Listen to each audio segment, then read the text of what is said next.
Hello welcome. तो हम हर दिन आपके लिए नए गेस्ट लेकर आते हैं जो आपको जानकारी दें अलग अलग मुद्दों पर। तो आज मैं जिनसे आपको मिला रही हूँ, इनकी एक ऐसी किताब आई है जिसके बारे में अभी सिर्फ सुना तो इतनी क्यूरियोसिटी हो गई, पढ़ेंगे तो आपको निश्चित तौर पर मजा आएगा। आई विटनेस, साइद सिद्दीकी जी हमारे साथ है। Thank you so much sir हमें ज्वाइन करने के लिए। आई विटनेस मतलब साफ समझ आ रहा है कि आप सबसे बड़े चश्मदीद, हाँ। तो राजनीति के आप चश्मदीद, पत्रकारिता के आप चश्मदीद और सभी पार्टियों का स्वाद चखा। जी जी जी इसके भी चश्मदीद। बताएं जरा किताब के बारे में। देखिए, ये किताब जो है ये मैंने लिखी, इसलिए लिखी मैंने कि ये मेरी जिम्मेवारी है इतिहास के लिए भी और देश के लिए भी कि जिन नेताओं से हम मिलते रहे उनको हमने करीब से देखा। मैं उनमें से हूँ जिसने पंडित नेहरू से लेके और मोदी जी तक सब प्रधानमंत्रियों को भी देखा और बाकी जो देश के बड़े लीडर हैं उनसे भी मेरा काफ़ी गहरा संबंध रहा। तो उनको जो करीब से देखा तो उनका व्यक्तित्व क्या है, उनकी सोच क्या है, उसको मैं अपने तरीके से लोग दुनिया के सामने पेश करूँ। क्योंकि आने वाले आज की जो पीढ़ी है वो बहुत कुछ जानती नहीं, पहचानती नहीं, लेकिन वो समझती है कि इमरजेंसी लगी इस देश में, इंदिरा गांधी ने बांग्लादेश वॉर हुई, लेकिन क्या किया था, क्यों हुआ था, संजय गांधी बुरा था, अच्छा था, राजीव गांधी की क्या गलतियां थी, क्या नहीं थी, तो इसके ऊपर विस्तार से बात होनी चाहिए। और ये हमारी जिम्मेदारी है जिन्होंने चीज़ों को देखा है। तो इसलिए ये किताब मैंने लिखी है, मेरी मेमोयर्स, और इसका मेरे नाम का मतलब, शाहिद का मतलब ही होता है विटनेस। तो इसीलिए मैंने कहा कि मैं गवाह हूँ, मैं शाहिद हूँ, I am witness to the history of India. Bharat की जो नेहरू से लेके नरेंद्र मोदी तक का जो इतिहास है उसका मैं गवाह हूँ। चलिए, मैं जज नहीं बन सकती हूँ लेकिन मैं पूछ जरूर सकती हूँ। अगर आप चश्मदीद बन रहे हैं तो जरा बताइए कि अगर आप कह रहे हैं कि आपने नेहरू का दौर भी देखा, इंदिरा गांधी का दौर भी देखा, मनमोहन का दौर देखा और नरेंद्र मोदी का दौर देखा, नेहरू को लेकर कई कंट्रोवर्सीज हैं, चीजें हैं, आप नेहरू को कैसे डिफाइन करते हैं? कितने जिम्मेदार कश्मीर के लिए, या कितनी अच्छी चीज है या गलती? मैं जल्दी से तीनों पहलुओं पर आपका जवाब चाहूंगी। मेरा मानना है कि अगर नेहरू प्रधानमंत्री ना होते इस देश के तो हिंदुस्तान जो है, पूरी दुनिया में बहुत देश आज़ाद हुए दूसरे महायुद्ध के बाद, ज़्यादातर बर्बाद हो गए, ज़्यादातर आगे नहीं बढ़ पाया। पाकिस्तान में संविधान नहीं बन पाया, लोकतंत्र नहीं आ पाया, विकास नहीं हो पाया और अफ्रीका के ज़्यादातर देश बर्बाद हो गए। मैं पंडित नेहरू को सलाम करता हूं कि उन्होंने जिस तरह से इस देश को, उस हालात में, लोग हालात भूल जाते हैं, उस वक्त खाने को नहीं था, राशनिंग थी टोटल। जो ब्रिटिश थे वो हिंदुस्तान को लूट के निचोड़ के दूसरे महायुद्ध में अनाज सारा ले गए थे। बंगाल के अंदर लाखों लाखों लोग मारे गए थे भूख से, क्योंकि वहाँ पर अनाज नहीं था। और उस वक्त में पैसा नहीं था हिंदुस्तान के पास, इंडस्ट्री नहीं थी, कोई चीज़ नहीं थी, सब लूट के अंग्रेज ले गया था, उसके हाथ में था, मुट्ठी में था उस वक्त। और जो पार्टीशन हुआ था, देश का जो बंटवारा हुआ था, तो 85 लाख लोग उधर से आए थे जो बेघर थे, इधर के उधर गए थे, तो लूट मार थी। उस हालात में देश को संभालना, और एक देश नहीं था, ये समझ लीजिए भारत जो आज आप देख रहे हैं वो नहीं था, बटा हुआ था, छोटे छोटे राज थे, राजे महाराजे अपना अपना सब हक मांग रहे थे, सब अपने तरीके से चल रहे थे। तो उस वक्त की जो लीडरशिप थी, चाहे पंडित नेहरू थे, चाहे सरदार पटेल थे, चाहे मौलाना आज़ाद थे, चाहे गोविंद वल्लभ पंत थे, इन सब ने मिलकर जिस ईमानदारी और जिस दृढ़ता के साथ इस देश को बनाया है, उसके लिए हम उनको सलाम करते हैं। और जो देश को बनाता है उससे गलतियां भी होती हैं, आप जो कुछ नहीं करता उससे गलती नहीं होती। आपने जिक्र कर दिया तो मैं सरदार पटेल की बात पूछती हूँ। सरदार पटेल को लेकर सहमति बनी थी कि भाई इनको प्रधानमंत्री, नहीं ऐसा कुछ नहीं है, बिल्कुल गलत है। लेकिन पर्ची महात्मा गांधी जी ने थमाई कि नहीं, ऐसी कोई पर्ची नहीं थी, ऐसी कोई पर्ची नहीं थी, ना कोई ऐसी सहमत। मैं इतिहास का स्टूडेंट रहा हूँ, मैंने पढ़ाया राष्ट्रीय आंदोलन, मैंने दिल्ली यूनिवर्सिटी में 16 बरस पढ़ाया। मेरे नज़र से ऐसा कोई, ये सिर्फ कहानी की बातें होती हैं। कहानियां तो ये भी है कि पंडित नेहरू मुसलमान थे, उनके बाप भी मुसलमान थे, उनकी माँ भी मुसलमान थी। तो लेकिन सरदार पटेल और नेहरू के बीच में या नहीं? टसल हर ईमानदार आदमी के बीच में होता है। टसल तो गांधी जी और पंडित नेहरू के बीच भी था। पंडित नेहरू चाहते थे हैवी इंडस्ट्री आए देश में, गांधी जी उसके खिलाफ थे, तो इसका मतलब नहीं था कि आपस में लड़ाई थी। सरदार पटेल का काम करने का तरीका अलग था, नेहरू का थोड़ा अलग था, लेकिन दोनों में सहमति थी।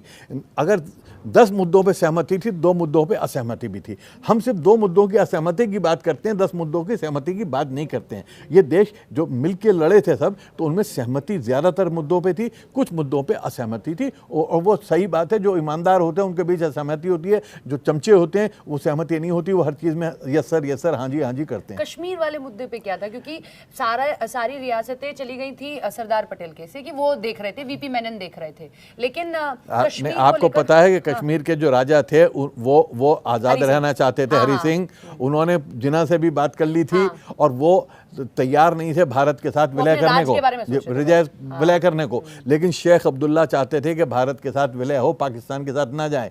और शेख अब्दुल्ला ने उस वक्त पंडित नेहरू से उनका गहरा संबंध था, उन्होंने साथ दिया। जो पाकिस्तान था उसने सोचा कि पब्लिक तो हमारे साथ आएगी, यहाँ पे घुस जाओ और सारा वहाँ पे 90% मुसलमान है, वो हमारे साथ खड़ा हो जाएगा। तो उन्होंने अपने ट्राइबल्स को हथियार दे के भेज दिया। लेकिन पब्लिक जो है उस वक्त एक मकबूल भट्ट था जिसने फौज बना के लड़े थे पाकिस्तानियों से और वो मरा था उसके अंदर। तो बहुत लोग जो है लड़े थे, जो कश्मीरी मुसलमान थे वो पाकिस्तानी ट्राइबल से लड़े थे और उनको धकेल के भेजा था। तो उस वक्त शेख अब्दुल्ला ने ये साइन किया आके भारत के साथ विलय, तब हमारी फौज गई है, उसके बगैर जाने को तैयार नहीं थी। और हरि सिंह के ऊपर दबाव पड़ा करने के लिए। तो ऐसा नहीं है कि, क्योंकि मेरे पिताजी उस वक्त उसमें काफ़ी इन्वॉल्व थे, सरदार पटेल के साथ, गोविंद वल्लभ पंत के साथ, रफ़ी अहमद किदवाई, ये सारे लोग थे कि जिनका रोल था।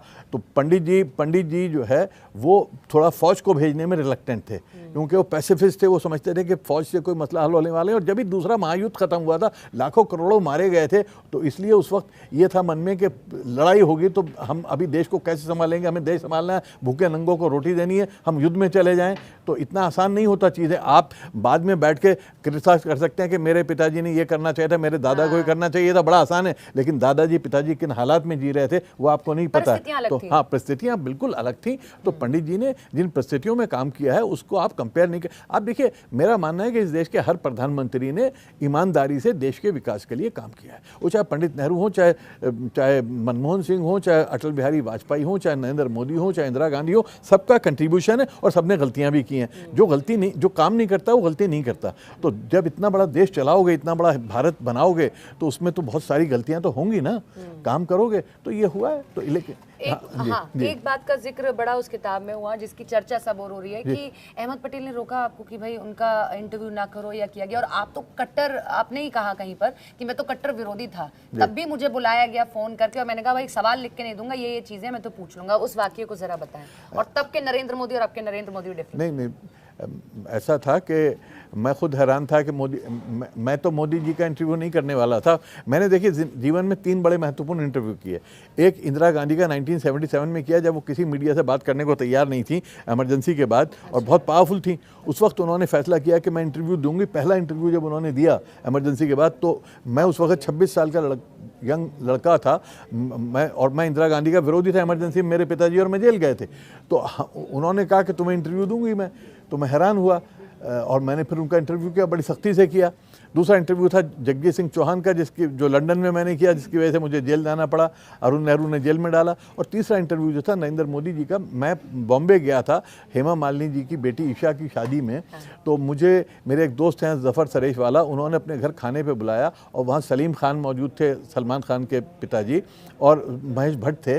तो सलीम खान बोले कि शाहिद आप दुनिया भर के इंटरव्यू करते हो, मोदी का इंटरव्यू क्यों नहीं करते? मैंने कहा मोदी मुझे इंटरव्यू कैसे देंगे, मैं तो उनका विरोधी हूँ। बोले मांगोगे नहीं तो कैसे देंगे? मैंने कहा मैं कैसे मांगूँ, मेरा उनसे कोई संबंध नहीं है। उन्होंने कहा अच्छा मैं मांगता हूँ, मैं पता करता हूँ। तो हफ्ता 10 दिन बाद मुझे फ़ोन आया कि आप इंटरव्यू करना चाहते हैं, आप इंटरव्यू कर लीजिए, सवाल भेज दीजिए। मैंने कहा सवाल नहीं भेजूंगा मैं तो हाथ के हाथ सवाल पूछूंगा और मेरे सारे सवाल दंगे के ऊपर होंगे। अगर मोदी जी जवाब उनका देने को तैयार हों तो मैं इंटरव्यू करूँगा, वरना नहीं। उन्होंने अपनी शर्त रखी कि हम उसको पूरे को जो है रिकॉर्ड करेंगे, फिल्म बनाएंगे उसकी। मैंने कहा बनाए, मुझे तो प्रिंट के लिए चाहिए, तो मैं अपना टेप रिकॉर्डर पे टेप करूंगा। तो वो उनसे मैं इंटरव्यू करने गया, इंटरव्यू किया मैंने, सारे सवाल पूछे। अकेला इंटरव्यू है जिस पे दंगे पे सारे सवाल, दंगा क्यों हुआ, कैसे हुआ, कहाँ पे बॉडीज आई, कैसे आर्मी क्यों नहीं आई, मरने वालों का क्या था, उसमें कितना बायस हुआ, सारे जितने क्रिटिकल सवाल हो सकते थे। मैंने मोदी जी से पूछा कि आपने मुझे क्यों इंटरव्यू दिया? बोले तुम मेरे ईमानदार विरोधी हो। बाकी पत्रकार मुंह पे कुछ और बोलते हैं, अपने काम कराने आते हैं, और जब टीवी पे बैठते हैं तो गाली दो। क्योंकि उस वक्त यूपीए की गवर्नमेंट थी यहाँ पर, तो मीडिया जो है, ज़्यादातर मीडिया जो है वो इस्टेब्लिशमेंट के साथ चलता है, माफ़ करना।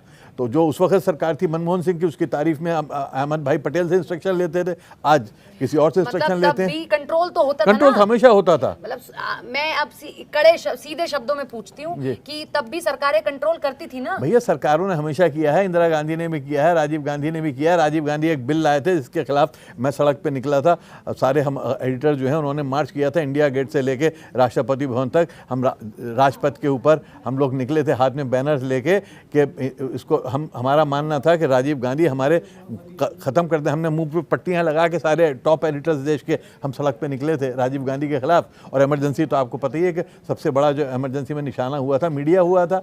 तो मीडिया तो मतलब कोशिशें तब भी की गई, हमेशा कोशिश की गई। मीडिया ने लड़ाई भी लड़ी है और मीडिया ने सरेंडर भी किया है। जो अडवाणी जी ने कहा था कि जब झुकने के लिए कहा गया था तो मीडिया सारा सजदे में चला गया, वो बजाय घुटने पे जाने के। ये एक अलग लंबा टॉपिक है, मुझे लगता है दर्शकों को भी बड़ा मजा आने लग जाएगा कि हाँ ऐसा तब भी हुआ था। शायद डिजिटल दौर नहीं था इसलिए चीजें सामने नहीं आई। अब डिजिटल दौर होता है तो हर कोई लिख देता है भाई डिजिटल दौर में भी मैनेज है, डिजिटल दौर भी है, सबने अपनी अपनी टीम बना ली है फॉल्स डिजिटल अकाउंट्स की बनाने की, वो भी है। तो चल रहा है, अब चल रहा है। खेल हमेशा हुए हैं, खेल हमेशा होंगे, लेकिन सच्चाई छुप नहीं सकती। क्या है बनावट के उसूलों से तो इसलिए सच्चाई सामने आ ही जाती है। और मेरा मानना है कि सत्य में जयते और सत्य हमेशा जीतेगा। अभी मैं ऑफ कैमरा जब आपसे बात कर रही थी तो मैंने कहा कि भाई अगर मैं नरेंद्र मोदी के बारे में पूछूं तो आप क्या कहेंगे कि भाई उनमें एक चीज जो ये सबसे अच्छी चीज है, इसीलिए उनको आज के दौर का सबसे अलग राजनेता बना देती है, जो नहीं थी यूपीए गवर्नमेंट में, जो प्रधानमंत्री के पास होनी चाहिए थी। देखिए मनमोहन सिंह बहुत अच्छे आदमी थे, बहुत ईमानदार आदमी थे, लेकिन उनकी अपनी मर्जी उनके पास नहीं थी। नहीं चलती थी? नहीं मैं नहीं कह रहा कि नहीं चलती थी, लेकिन कोई भी फैसला जो करना होता था उसमें वो देखते थे सोनिया जी की तरफ। सोनिया जी फैसला करने से पहले देखती थी कि पार्टी लीडर क्या कह रहे हैं। थ्रू अहमद पटेल वो दूसरों से कंसल्ट करती थी, तो अपना फैसला खुद लेने की उनमें क्षमता नहीं थी सोनिया जी में। और मनमोहन सिंह भी अपना फैसला इसलिए ले सकते थे कि उनको तो लाया गया था, वो लीडर नहीं थे, वो कभी इलेक्शन जीत कर नहीं आए थे, तो वो अपने आप में लीडर नहीं थे। जो अपने आप में लीडर नहीं है उसके लिए फैसला करने में मुश्किल होती है। मोदी जो है नहीं एक्सीडेंटल बिल्कुल नहीं थे। एक्सीडेंटल नहीं, मैं बिल्कुल नहीं मानता। मैंने किताब में लिखा एक्सीडेंटल प्राइम मिनिस्टर एक ही था इस देश में, राजीव गांधी। अगर 2 एक्सीडेंट ना होते तो कभी वो राजनीति में भी ना आता। संजय गांधी की अगर डेथ ना होती तो राजनीति में ना आता। इंदिरा गांधी की डेथ ना होती प्रधानमंत्री नहीं बनता। मनमोहन सिंह हमेशा बहुत सेफ प्ले किया। मनमोहन सिंह हमेशा एहतियात से चलते थे, अपना करियर बना के चलते थे। एक्सीडेंटल उनकी लाइफ में कुछ नहीं होता था, हर चीज प्लान्ड होती थी। उनको पता था कि वो प्रधानमंत्री बनते हैं। नहीं, प्रधानमंत्री बनना एक अलग चीज है। नहीं वो लेकिन हमेशा मैनेज किया, इसीलिए बने कि वो नॉन कंट्रोवर्शियल थे। वो ऐसे थे कि जो सब जिनसे खुश भी रहते थे, जिनसे कोई नाराज भी नहीं होता था, जिन्होंने कभी कोई आवाज़ नहीं उठाई कभी चीज़ पे। लेकिन अब जब प्रधानमंत्री चाहिए होता है, आवाज़ उठाने वाला चाहिए होता है, फैसला करने वाला। मोदी जी की क्वालिटी ये है कि वो जो फैसला करना होता है, सही या गलत, वो चंद दिन के अंदर कर लेते हैं, बाज़ दफ़ा मिनटों में कर लेते हैं। और जो फैसला 2 दिन में होना चाहिए वो फैसला मनमोहन सिंह को 2 महीने लग जाते थे, बाज़ दफ़ा सालों लग जाते थे। और इसलिए देश जो है, देश का विकास रुक जाता है। जो फैसले होने चाहिए फ़ौरन वो नहीं हो पाते। तो ये जो है, ये मोदी जी की एक ख़ास बात है। दूसरी मोदी जी की एक क्वालिटी और है, ख़राबियाँ तो मैं 1000 बता सकता हूँ, मैं लिखी भी है मैंने, लेकिन एक क्वालिटी और है कि उन्होंने जो मीडिया है, जो ये सोशल मीडिया है, जो ये नई टेक्नोलॉजी है, इससे पहले कि अमेरिका और इंग्लैंड के नेता उसको पकड़ते, उन्होंने उसकी ताकत को समझ लिया था, उसकी ताकत को पकड़ लिया था। और जब ये गोदी मीडिया उनका साथ नहीं दे रहा था मोदी जी का, हमारे साथी बैठे हुए हैं और हमें टारगेट किया जा रहा है। मैं आपको नहीं कह रहा हूं। ऐसा होता तो शाहिद सिद्दीकी साहब, मैं आपको क्यों नहीं, मैं उस वक्त के गोदी मीडिया की बात कर रहा हूँ। मैं यूपीए के गोदी मीडिया की बात कर रहा हूँ। यूपीए के टाइम भी गोदी मीडिया था। क्लियर बोलिए कि सोनिया गांधी के टाइम पर ऐसे पत्रकार थे, सारे वही थे। मीडिया ज्यादातर इलेक्ट्रॉनिक मीडिया को कंट्रोल किया, ज्यादातर इलेक्ट्रॉनिक मीडिया। नहीं, इस पे मीम बन जाएंगे सर। नहीं, वो उनको कंट्रोल नहीं करते थे, खुद ही कंट्रोल हो जाते हैं। ज्यादातर मीडिया को कंट्रोल नहीं करना पड़ता, खुद ही तैयार रहते हैं। जहाँ झुकने को कहा जाता है वो नीचे गिर जाते हैं। तो उस वक्त सारे जो है मोदी जी के खिलाफ लिख रहे थे, मोदी जी को छाप नहीं रहे थे। तो मोदी जी ने सोशल मीडिया को जिस तरह प्रयोग किया, तो नतीजा क्या हुआ कि सोशल मीडिया का पहली बार प्रयोग, इससे पहले के अमेरिकन प्रेसिडेंट ने जो ओबामा थे, उन्होंने पहली बार सोशल मीडिया का सही प्रयोग किया। और फिर ट्रंप ने किया। ट्रंप ने तो सीधा ट्विटर को ही खरीद लिया। इससे पहले उसने कहा अगर ट्विटर को नहीं खरीदूंगा प्रेसिडेंट नहीं बन पाऊंगा। ट्रंप तो एक्टिव रहना चाहते हैं ना, इसलिए दिख रहे हैं। तो मोदी जी ने मोदी जी ने जिस तरह से सोशल मीडिया का प्रयोग किया है, और मोदी जी में एक ख़ास बात और है, वो हालात के मुताबिक बदलना जानते हैं। उनको बड़ी जल्द टाइम नहीं लगता री इन्वेंट करने में अपने आप को, वो अपने आप को री इन्वेंट करना जानते हैं हालात के मुताबिक, ये उनकी है। तीसरी बात यह है कि वो अपने माइंड में क्लियर थे कि मुझे क्या चाहिए।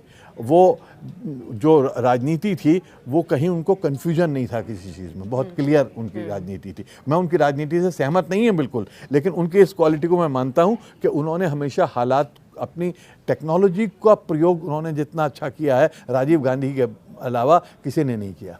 आप बार बार कह रहे हैं उनकी राजनीति से सहमत नहीं है, तो सोनिया गांधी की राजनीति से सहमत थे, वो कंट्रोल कर रही थी, पहली चीज। नहीं, आपको पता ही है कि मैं सोनिया गांधी की राजनीति से सहमत नहीं था। मैंने त्याग पत्र दिया था राज्यसभा से 2008 में।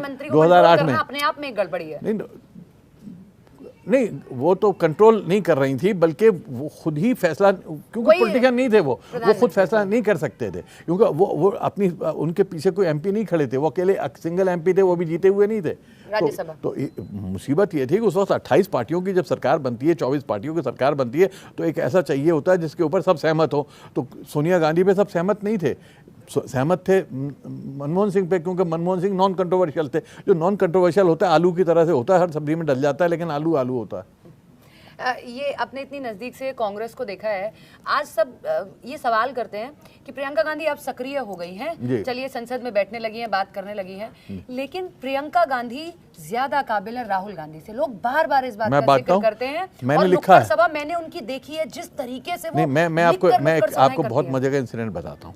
जिस रात को राजीव जी का 21 मई को राजीव जी का मौत हुई है, देहांत हुआ है, मैं सबसे पहले पहुंचने वाला था 10 जनपद में, क्योंकि 10 जनपद में मेरी एंट्री खुली होती थी, 4-5 लोगों को फ्रीडम थी। मैंने जैसे ही बीबीसी पे ये खबर सुनी कि बॉम्ब ब्लास्ट हुआ, मैं इमीडिएट 10 जनपद पहुंचा हूं।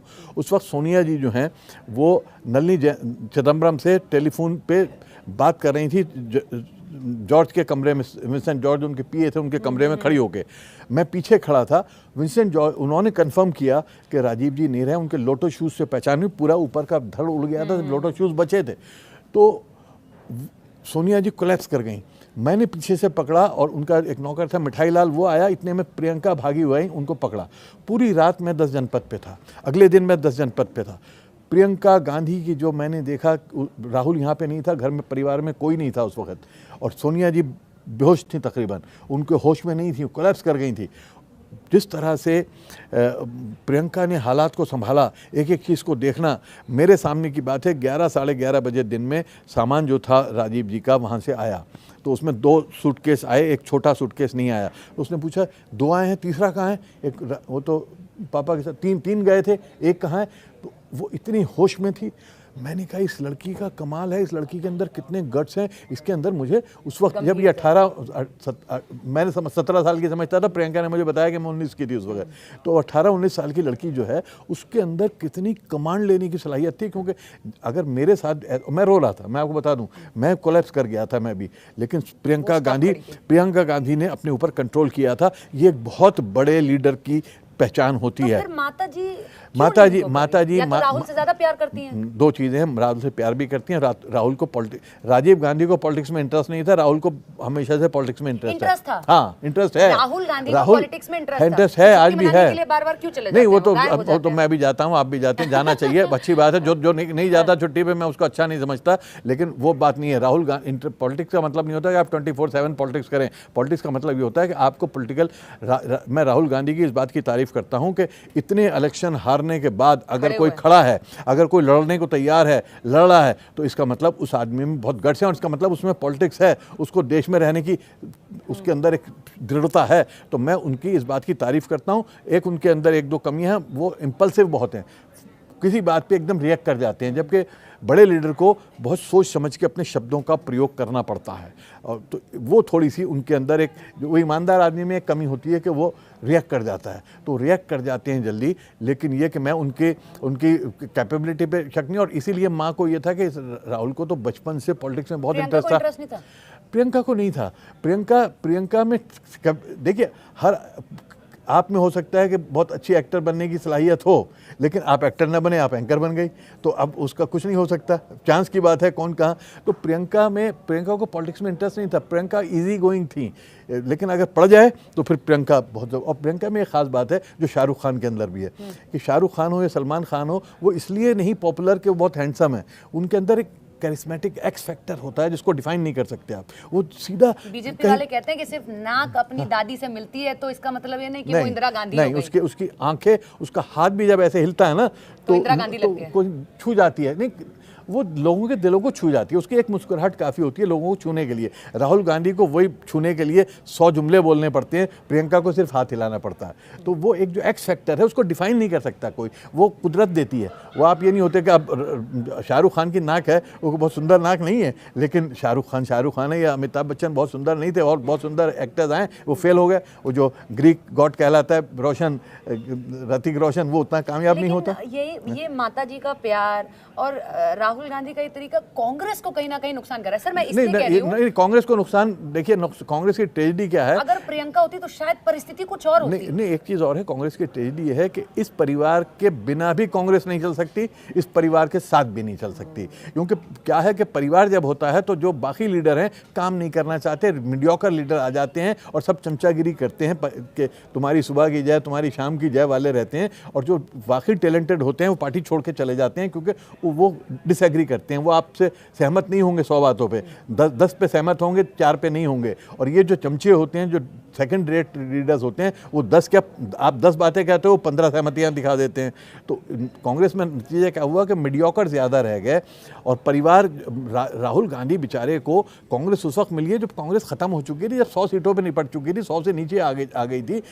बाकी जो छोटी छोटी पार्टियां हैं वो सारी वोट जा चुकी थी। तो बहुत कम गए, राहुल ने पूरा कैंपेन करके संभाल लिया था। तय था कि राहुल प्रियंका ही देखेंगी, शुरू से ये तय था कि अमेठी और रायबरेली की जिम्मेवारी प्रियंका को दी गई थी। हाँ। तो इसलिए वो देख रही थी उसको, वो देखेंगे राहुल पूरे देश में घूमेंगे, उनका ये था जिम्मेवारी। लेकिन अब जो है, मैं समझता हूं कि देर हो गई बहुत। अगर प्रियंका पहले आ जाती तो वो बहुत आगे ले जाती हैं, लेकिन कोई बात नहीं, देश के इतिहास में ये सब चीज़ें हैं। उनकी उम्र अभी लंबी है, हालात होंगे, बदलेंगे। प्रियंका की स्पीच भी वायरल नहीं होती उस तरीके से, मतलब जब उन्होंने पहली स्पीच दी तब आप देखिए यूट्यूब पे उठा के अच्छे खासी व्यूअरशिप है, लेकिन राहुल गांधी स्पीच देते तो उनके आलू का जिक्र हो जाता है, उनकी बाकी चीजों का जिक्र हो जाता है। गलत है, राहुल ने आलू की बात नहीं कही थी, तो मोदी जी की मोदी जी ने कहा था, नहीं उन्होंने नहीं कहा था, उसको तो आप लोगों ने काट के अलग कर दिया। वो कोट कर रहे थे मोदी जी को। मोदी जी ने कहा कि इधर से आलू डालोगे, तो उनको कोट कर रहे थे वो।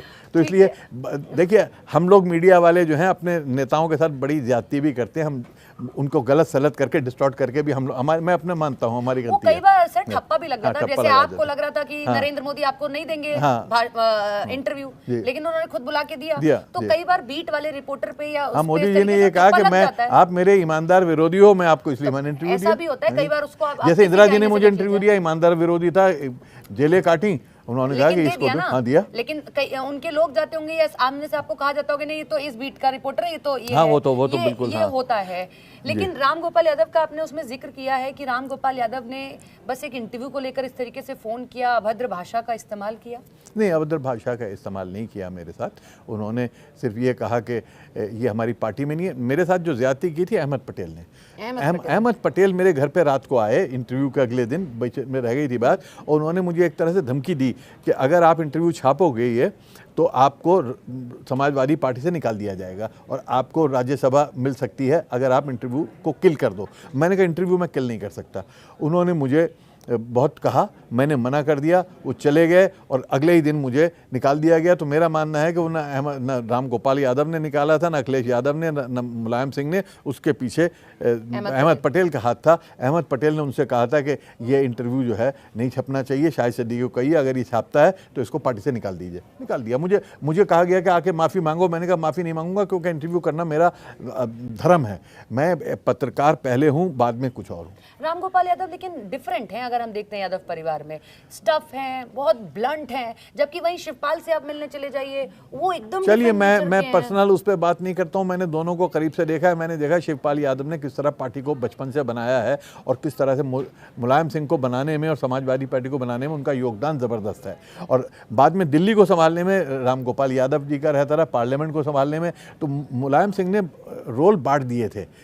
बल्कि मुझे वो भी याद है कि उस वक्त अखिलेश बेचारे दबे रहते थे, क्योंकि वो नेताजी की आदत ही एक बाप की तरह से, भारतीय बाप होता है, उन्हें डांटते रहते थे। हमें अच्छा भी नहीं लगता था कि उनको इस तरह से डांटते थे। लेकिन ये कि अखिलेश ने लेकिन जिस तरह संभाला है वो भी एक कमाल है कि अपने बाप से ज़्यादा सीटें लेकर आए हैं वो इस बार। और उन हालात में जब मोदी जी और अमित शाह जी और योगी जी का इतना जोर है तो यूपी के अंदर इतनी सीटें कभी समाजवादी पार्टी की नहीं आई जितना कि अखिलेश लेकर आए हैं। अखिलेश में भी शायद आप मानते हैं कि वो कमी है कि वो भी जल्दी रिएक्ट कर जाते हैं, वो चीजें नहीं, जैसे यादव वाला मुद्दा था जो यूपी का, हाँ। शायद मतलब उस पर अब ऑलरेडी एमवाई तो आपके साथ था ही, तो फिर क्या रिएक्ट करने की जरूरत? नहीं, उनको नहीं, उन्होंने वो एमवाई कर ही नहीं रहे हैं, वो बिल्कुल नहीं कर रहे हैं। उन्होंने एमवाई को टोटली त्याग दिया है।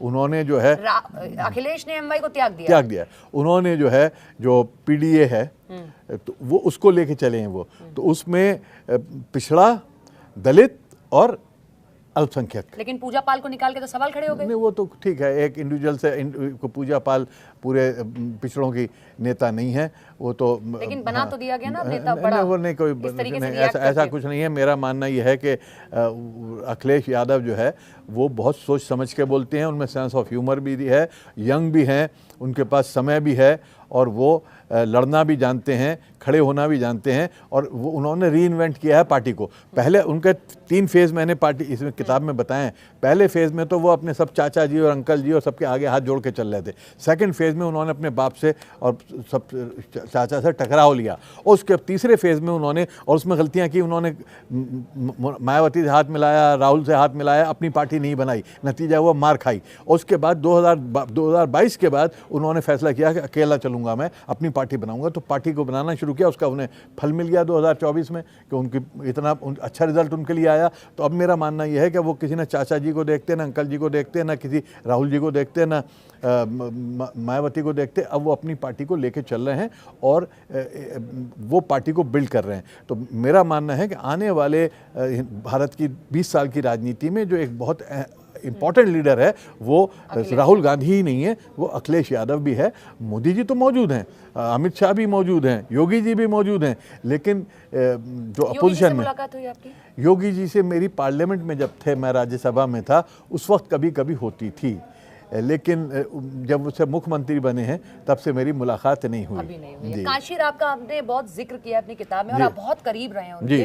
कहा जाता है मायावती जितना स्ट्रिक्ट प्रशासनिक लेवल पर कोई नहीं हुआ, कोई आईएएस सेट हो पाता था उससे पहले वो ट्रांसफर कर देती थी, मतलब वो मौका ही नहीं देती थी कि आप सेट हों और फिर कुछ करें। मतलब नहीं, ऐसा नहीं और है। आप कहते हैं कि मायावती ने शायद खुद को डाउन खुद कर लिया, नहीं तो आज भी उनसे बड़ा दलित का नेता नहीं, दलित के अलावा उनमें जो मैं देखिए, मैं मायावती जी को सलाम करता हूँ। इस देश में इंदिरा गांधी, नेहरू की वजह से आई महिला, क्या कहते हैं, सोनिया गांधी अपने परिवार की वजह से आई, बेनज़ीर भुट्टो अपने बाप की वजह से आई, हसीना और वो क्या है बांग्लादेश में अपने परिवार की वजह से आई। एक अकेली 2 महिलाएं हैं जो अपने दम पे आई हैं, एक तो ममता और एक माया। ये मायावती ने काशीराम की वजह से पार्टी नहीं बनाई है, मैं आंखों से देखा है। काशीराम पूरा ध्यान रहता था महाराष्ट्र के ऊपर, पंजाब के ऊपर। वो कहते थे मायावती को छोड़ दी मैंने, यूपी जाकर यूपी में कुछ होने वाला नहीं है। नहीं, मायावती दिन रात यूपी के एक एक ज़िले को, उनके दिन बंधे हुए थे। मेरे सामने हुमायूं रोड पे वो आंगन में बैठ के सबको बुलाती थी कि मंगल के दिन फला फला ज़िला आएगा, बुध के दिन फला फला ज़िला आएगा, और उसको तय करती थी कि पूरा जो सिस्टम है समाजवादी बीएसपी का, वो कमाल का है, किसी पार्टी के पास नहीं है। जो कोऑर्डिनेटर अपॉइंट करती थी, हर 3 ज़िलों के कोऑर्डिनेटर, ज़िले का कोऑर्डिनेटर, एरिया का एक के ऊपर एक, और कांस्टेंट वो टच में रहती थी। तो he has tremendous organisational capability, जो मैं नहीं समझता देश में किसी और लीडर में है, और कोई और महिला अपने दम पे नहीं आई इस तरह से जैसे मायावती आई। लेकिन गलतियां उनके एरोगेंस आ गई, उनके दिमाग में आ गया, वो जिसको कहते हैं कि एक तरह की दलित में ब्राह्मण बन गई, उन्होंने अपने काट लिया। प्रहार कर रहे थे कि मैं बताऊं, मीडिया से सबसे कम मुलाकात करना या सबसे कई मुख्यमंत्री सामने अगर पड़ जाता है तो फिर भी, क्योंकि ये वो दौर है टिक टैक वाला दौर है, अगर सामने पड़ जाता है तो वो नेता दे देता है, हमने भी फील्ड में देखा है। लेकिन मेरा इसीलिए मेरी असहमति क्यों हुई, मैंने कहा कि आप मीडिया का एक सेंटर बनाइए, वहां से मीडिया से डील कीजिए, मीडिया आज बहुत इंपॉर्टेंट है।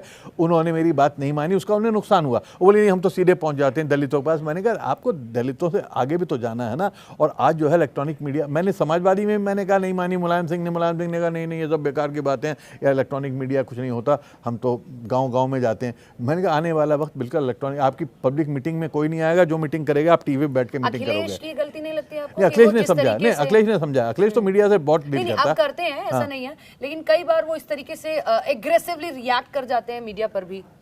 मायावती, हाँ नहीं वो मैं भी वो करना चाहिए। मीडिया भी एग्रेसिव आजकल ज्यादा हो गया, तो वो भी ज्यादा हो गए। हर आदमी माइक, आप एक मीडिया हाउस में बैठे, मैंने से इनवाइट किया है, आप तो अब आई हैं मीडिया में। मैंने 50-55 साल गुजारे, मैं अखबार के दफ्तर में पैदा हुआ था, मैंने सारा जीवन मीडिया के लिए काम किया, मीडिया की लड़ाई के लिए काम किया, जेलें काटी है मीडिया के लिए, फ्रीडम ऑफ एक्सप्रेशन के लिए। इसलिए मुझे अधिकार है, दूसरों को, किसी नेता को अधिकार नहीं होता मीडिया बोलने का, मुझे अधिकार है। मेरे बाप ने पहला अखबार 1916 में निकाला था, तो आज 100-125 साल हो गए मेरे परिवार को मीडिया करते हुए। तो इसलिए मुझे अधिकार है मीडिया को सपोर्ट करने का भी, मीडिया को क्रिटिसाइज करने का भी। ठीक है। एक आखिरी जाते मैं एक सवाल पूछना चाहूंगी। अगर मैं कहूं कि दर्शकों को ये किताब क्यों पढ़नी चाहिए? किताब इसलिए पढ़नी चाहिए कि कोई भी, जो मेरा मानना है कि हर पत्रकार को जिसने करीब से राजनीति को देखा और उस वक्त बहुत सी बातें नहीं कह पाता, बहुत सी बातें लिख नहीं पाता, उसे अपने ऐसी किताब लिखनी चाहिए कि जो अंदर की कहानियां बयान करे। क्योंकि पत्रकार बाज़ दफ़ा साथ घूम रहा होता है, साथ रह रहा होता है, साथ खा रहा होता है बड़े बड़े नेताओं के। खबर जो आप खबर में लाते हो, उसके अलावा आपने बहुत करीब से बहुत चीज़ों को देखा होता है। तो वो सारी चीज़ें जो हैं, क्योंकि जानने के लिए कि नेता सिर्फ जो भाषण में बोलता है वही नहीं होता।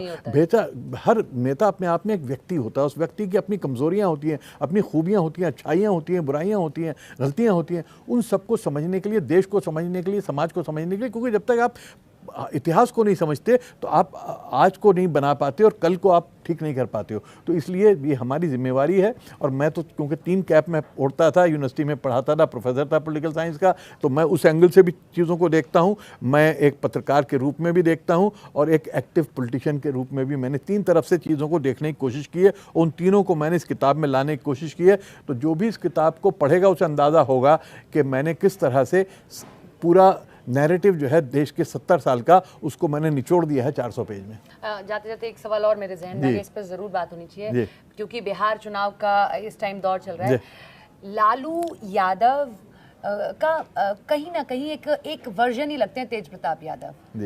लालू प्रसाद यादव में जो मस्ती थी ना, वही तेज प्रताप यादव लालू प्रसाद यादव तो दूसरा दुनिया में नहीं हो सकता। अच्छा। दुनिया में नहीं हो सकता। मैंने लालू प्रसाद के मेरे किस्से मैंने लिखे हैं, बड़े मजे किस्से थे लालू प्रसाद। मैं जब पहली बार गया हूँ पटना में, तो पटना में मैं जहाज़ में बैठा था, मुझे जहाज़ चलने वाला था, जहाज़ रोक दिया गया और पुलिस अंदर एंटर की और मुझे बाहर निकाल के ले गई। मैं हैरान परेशान क्या हुआ, तो गाड़ी में बिठा के मैं कहाँ ले जा रहा हूँ, बोले मुख्यमंत्री जी का आदेश हुआ है कि आपको ले आए।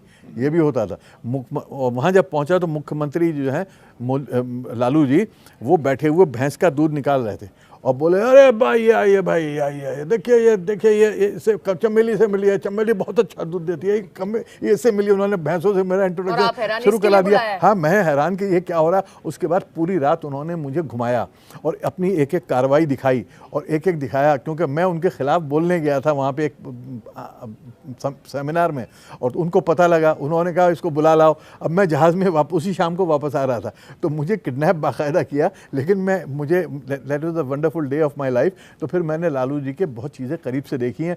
आप समय नहीं है, नहीं तो मैं लालू जी के बड़े मज़े किस्से बताता। लालू जी ज़मीन से जिस तरह जुड़े हुए थे, मैं नहीं समझता कि मुलायम सिंह भी उस तरह जुड़े रहे हों या कोई और दूसरा नेता जुड़ा रहा। और जिसको कहते हैं कि जिसको कॉमन सेंस थी आम आदमी की, वो लालू, और जो उसकी भाषा थी, जो उसकी चीजें थी, वो लालू जी के पास। इतना भ्रष्टाचार में क्यों लिप्त इस तरीके से? ऐसा है, अपनी बड़ी बेटी के नाम, इस बेटी के नाम, उस बेटी के नाम, यहाँ ऐसा है कि जो बड़ी गुर्बत से आता है वो एक वो एक गैराज में रहते थे अपने 11-12 बच्चों के साथ, उसमें उनके भाई और उनके बच्चे भी रहते थे। उनके भाई उस कॉलेज में चपरासी थे, तो उसका एक गैराज मिला हुआ था, उस गैराज में रहते थे।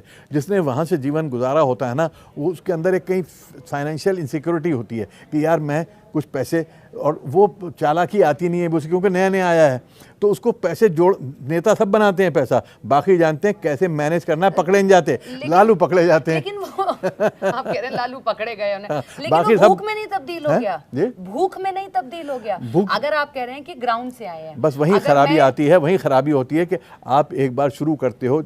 मेरा मानना यह है कि चोरी तो बुरी है, लेकिन चोरी की लत बहुत उससे बुरी है, आप पकड़े जाते हो। लालच बहुत बुरा है। चोरी जो है वो तो आपने करी, निकल गए, लेकिन अगर अब लालच हो गया आपको, तो आप बार बार चोरी करोगे, पकड़े जाओगे। अगर दूध धोने वाले टाइम आपको चलिए वो एक अलग बहस है, उसमें हम बहुत सारे लोगों के करप्शन में बात कर सकते हैं। इसलिए मैं इसमें जिक्र कर रही थी, अगर दूध धोने वाले टाइम बुला रहे, लेकिन लालू जी ने चारा घोटाले के अलावा और भी कई घोटालों में वो फंसे। और मेरे घर जब पहली बार वो आए थे निजामुद्दीन में, तो बोले कितने का है ये घर? तो मैं हैरान हुआ कि घर क्या पूछ रहे हैं। बोले इसमें गार्डन है क्या? मैंने कहा नहीं।